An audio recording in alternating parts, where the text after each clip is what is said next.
To fly, a historian once wrote, is man's greatest expression of belief, not only in himself, but in his triumphant ability to harness nature to his needs.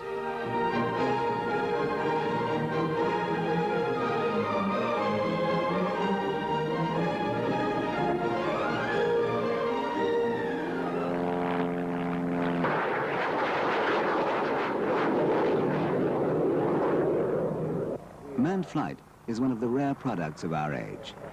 A mere 50 years separates the fragile machines of wire and wood from the supersonic jets. But regardless of progress, nothing captures the true beauty of flight as a flyer in harmony with his machine and the elements. Such a flyer is David Perrin. I always wanted to fly from the moment I can remember having recollections. It was something which I think for me was impulsive and was probably the earliest romantic feelings that I ever had. It was just always a thing I wanted to do.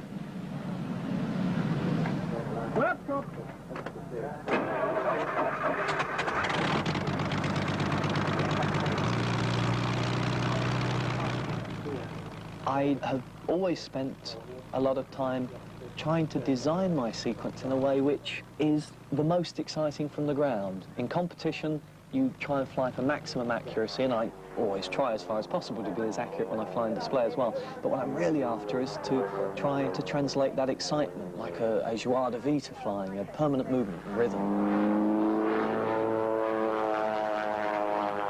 While you're doing it, there's a feeling of contained excitement. You can't scream and shout and think, what a wonderful time I'm having.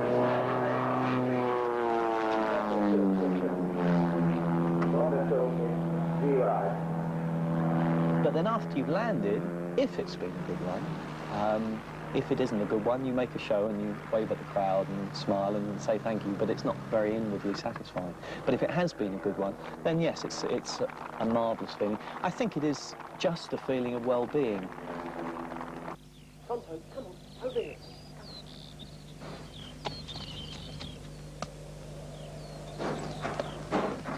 David Perrin, in his mid-20s, is one of the youngest full-time aerobatic pilots in the world. Every summer, from Aberdeen to the Isle of Wight, he displays over beaches, fetes, galas and air pageants. Alongside this, he constantly trains from a lonely farm airstrip on the south coast, close to Beachy Head. For this year, for the first time, he tackles the hard, skillful sport of world-class aerobatic competition flying.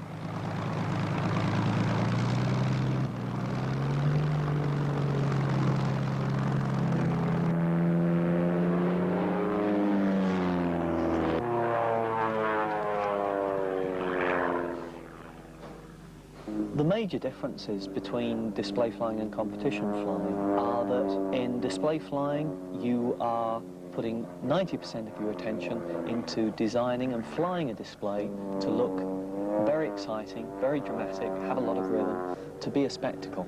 You exercise a discipline within that and make it as accurate as possible because that's the only way to gain any personal satisfaction out of it. Excellent. 8.5. Competition flying is flown within very strict boundaries. You fly within a 1,000-meter cube.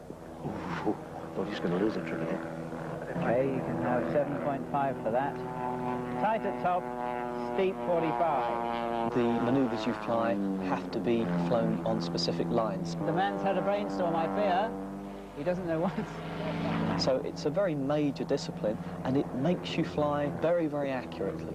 He completed the rolling circle in level, and then he pitched up, yeah, so it's the manoeuvre after that which gets the 0. Never mind. But have you written things for the tail side? Oh yes, on back, on way down. So what he'd done is insert an extra manoeuvre for which he gets a 0, which doesn't get marked. Pure bad luck, in as much as the judges couldn't see my first manoeuvre, which in fact went extremely well.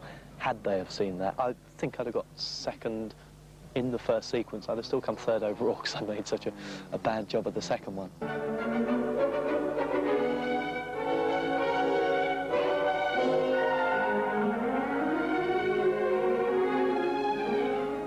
Aerobatics is a sport in which only practice makes perfect, but a sport which physically thrashes the participant, one in which G-forces, during some maneuvers, stop a heartbeat and move intestines 4 inches inside a flyer's stomach. Aerobatics, for me, was always what flying was about. When I thought about an aeroplane, I thought about aerobatics. That was the thing that held the romance. That was the thing that was exciting.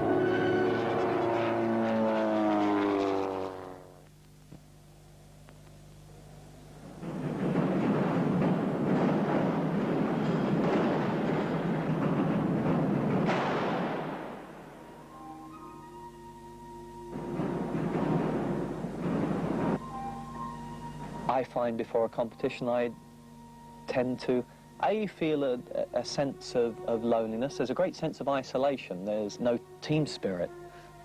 And there's that strange feeling also that you are competing against somebody which is somebody you like, and you've no desire in any way to put them down, but you've still got to somehow try and prove that you're better than they are. It's a very strange thing, I find. I don't fully understand the psychology of it.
Just before you fly is quite a unique experience, I find, in as much as you've got to try and contain what is a period of intense concentration into a very short period of time.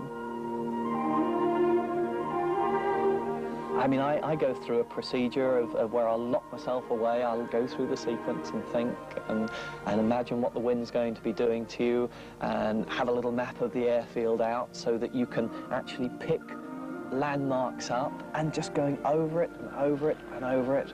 And then I feel like I've almost got to rush to the aeroplane, hope nobody talks to me, taxi out, and then again I will try and get there 5 minutes early so that I can just one more time think over it. And funnily enough, at that stage now, although it's only something I learned to do this year, last year when I was competing and all the times previously, I'd been a nervous wreck, not through any fear of safety, because it's a very safe thing to do, and not because you're frightened about the flying, but it's the fact that you are demonstrating how good you are, and somebody whom you respect is going to pass judgment on that, and that's, I think, for everybody that has an ego, a little bit of a frightening prospect. 7 for number 1, 8 for number 2,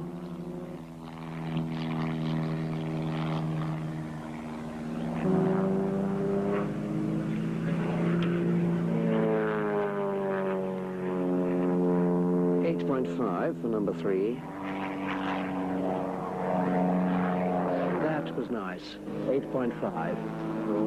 Pretty original. Absolutely accurate. Versatility. Exercise the full potential of the aircraft there. Well, that was original, definitely. Maneuvers. Hold it a bit longer, sir. He's flying this much. 8 and 8. Very accurately. I mean, even displays, he flies with an accuracy which will get him good marks. This is probably the best we've seen so far. Throttle back, push down to 45. Nicely established, nice line. 9. That was the best of 2. It's going to be the better of 2, I think. That was nice. Finish. Wonderful. I couldn't have hoped to have done as well as that. I really didn't anticipate entering for the first time that I would do that well.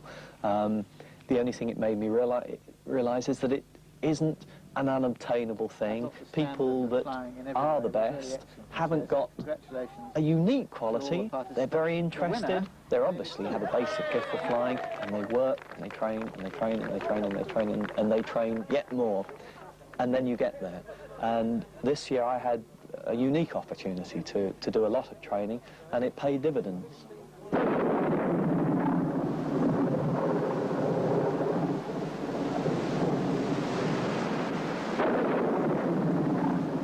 When you're training down on the farm, there are often times when you can't fly, and it gives you quite a lot of opportunity to think of the pleasures of the job that you're doing.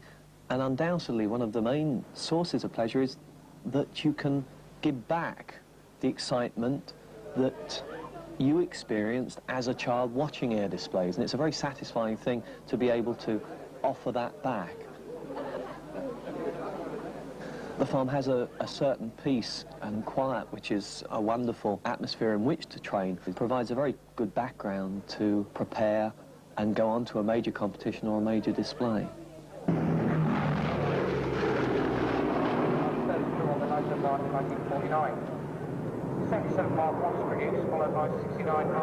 David Perrin began his unique flying career when he was only 14.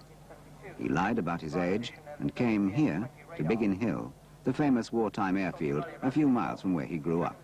It's the airfield where I saw my first air display. It's the airfield where I first flew. It's the airfield I spent 5, 6, and can never count, 6 years flying at. It's got all sorts of memories, and yeah, it has definitely a special meaning for me. The teenage Perrin was known as a sniffer, someone who cadged aeroplane rides. He also hung around the hangars, cleaned planes, swept up and visited every air display.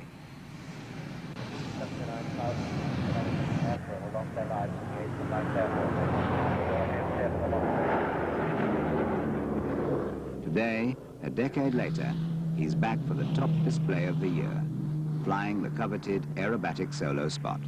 The very nice thing for me about doing air displays is I don't lose an interest in it. I don't lose the excitement of it. Because when you actually get to your slot in the display, all you're concerned about is doing the best that you can possibly do.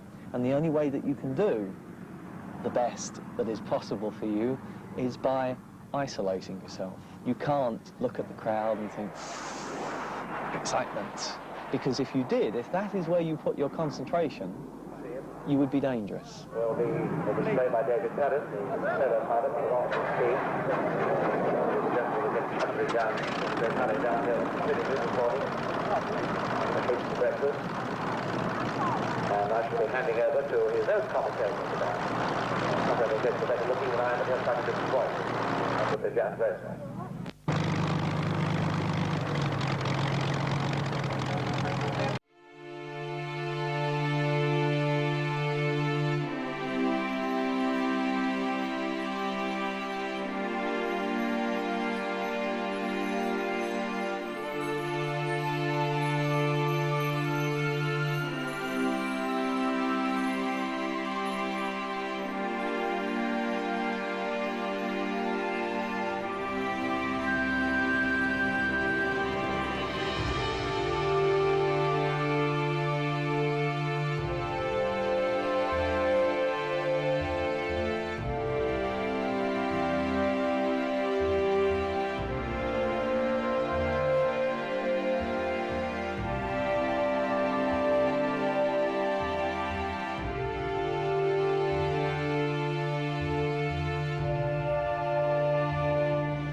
and keep an awareness of the dangers, and yes, you mustn't let the dangers overcome your enjoyment of it, because if you all of a sudden are terrified of doing what you're doing, you really are wasting your time, and you will be dangerous at it.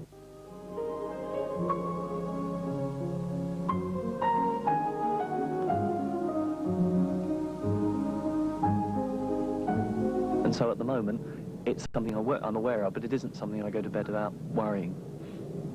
Perhaps it was at one time, though.